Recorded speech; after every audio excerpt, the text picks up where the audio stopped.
how are you, Jason? I'm doing well. How are you? Thank you, Jason. He's the head of Fiat North America, and with the new baby.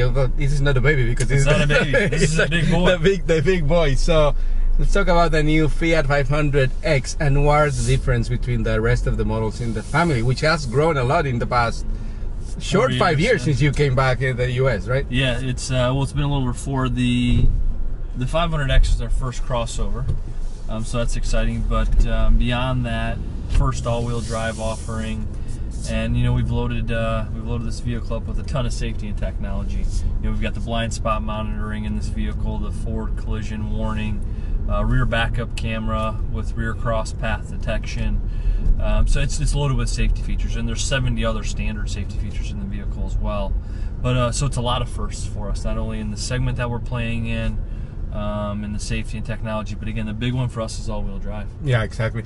And that's a big difference because people can, for example, I can give you a couple of examples. A couple of friends of mine, one of them used to live in Miami. She's moving to Denver. She owns a Cinquecento, the original one, and she's going to Denver, and then she wants to really find out about this one because that's her car. Yeah. What it's gonna be. So are you predicting that that's gonna be more or less like the tendency, people already with Fiat coming back to trading a car and they say, okay, now they have this? Yeah, I think there's a couple things there you hit on. The consumers that, whether they're relocating or they actually live in Denver or the Northeast, as I mentioned earlier, I think is a really big opportunity. Inclement weather is part of a purchase decision when you buy a vehicle, and whether it's all-wheel drive, 4x4, you name it, that always is front of mind. So in a lot of areas that we just, we do a nice job with Fiat, but we know we can take it to the next level. That's where all-wheel drive becomes extremely important. And then also, it allows the consumers that have the Cinquecento today to grow with us and graduate with us, because again, lifestyles have changed. So it's really the best of both worlds. Yeah. So you're entering into this segment that is very competitive, probably the most competitive segment and the fastest growing segment in the industry, right? It is. So who do you see as your main competitors, and what are the advantages that you see for a Fiat 500X? The main competitors today, Mini Countryman is quite obvious. The Nissan Juke is another one that's definitely a direct competitor. You've got the Chevy Trax that's entered the market. I think as far as size and functionality, they're there, but I don't see much cross shop. Same with Buick Encore.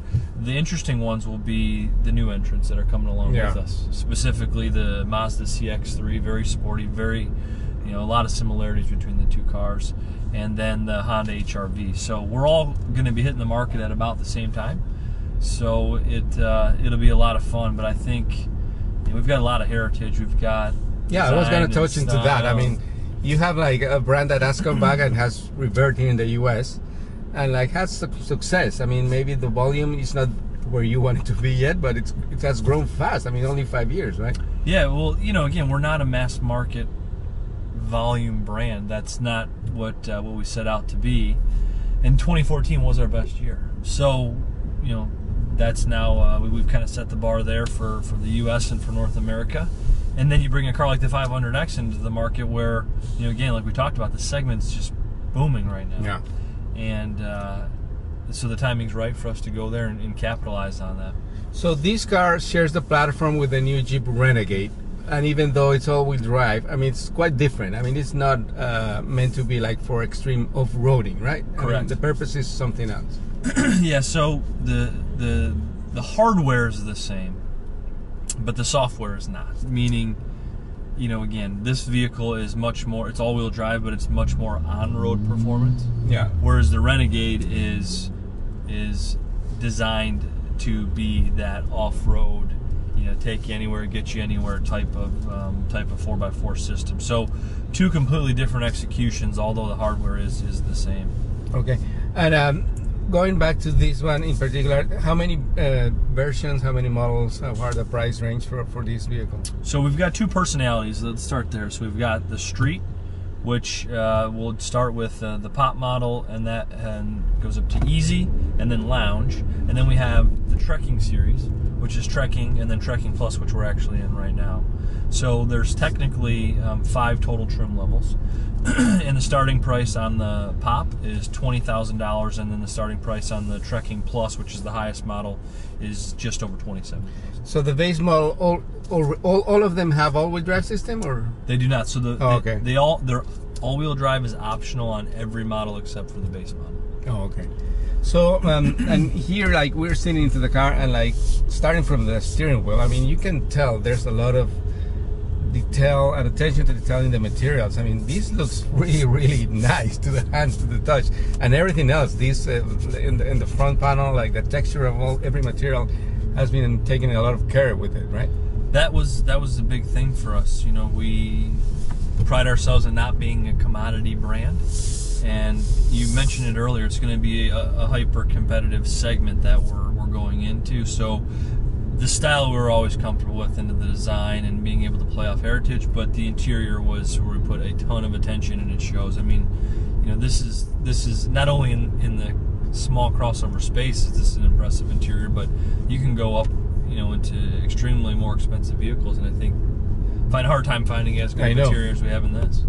So this model is made in Italy, like the Renegade, or? Correct. It's the same plant. It's in Melfi, Italy, where both the Renegade and the X are built for global distribution. And this is a true global distribution. How many countries are you gonna sell this car in? This car will be sold in over 100 countries. Yeah. And all the other models, what's the mix of the origin? I mean, because the L, I think it's made in the Czech Republic, or it's made in Serbia. In Serbia, I'm sorry. Yeah. The 500 is made in Mexico. Yep, in Toluca, Mexico, and then the X is going to be distributed in Italy. That's pretty amazing, you know, how the world has come together in the industry, and you can, I don't know how you manage, because you probably don't sleep much, because you get sleep's overrated. Exactly. But it's a global. This is just the world we live in. Yeah, exactly. It's global. It is what it is, and now that, you know, we've created FCA officially, it's nice for us to be able to capitalize on that and tap into you know, distribution channels that we couldn't have done. So Fiat owns Chrysler, but as you were saying, like, the merge of both companies have made both of them like much more powerful, right? I mean, you can really extract resources and I think from each other and come up with like really nice products. There's no doubt. I mean, we've officially became one company, which is Fiat Chrysler Automobiles now. So the synergies are fantastic. The ability to tap strengths from one another has been a big part of our growth.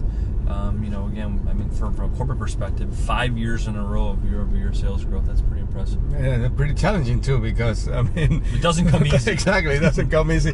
But I think with this one, I mean, you are predicting that this is going to be a game changer for the whole brand, because, I mean, obviously this is a completely different car that has many new options that consumers are going to be looking in different markets where you're not doing that well, right? Yeah, I think it opens us up, again, back to the all-wheel drive in the markets that simply that is a must-have. But then you look at all the features.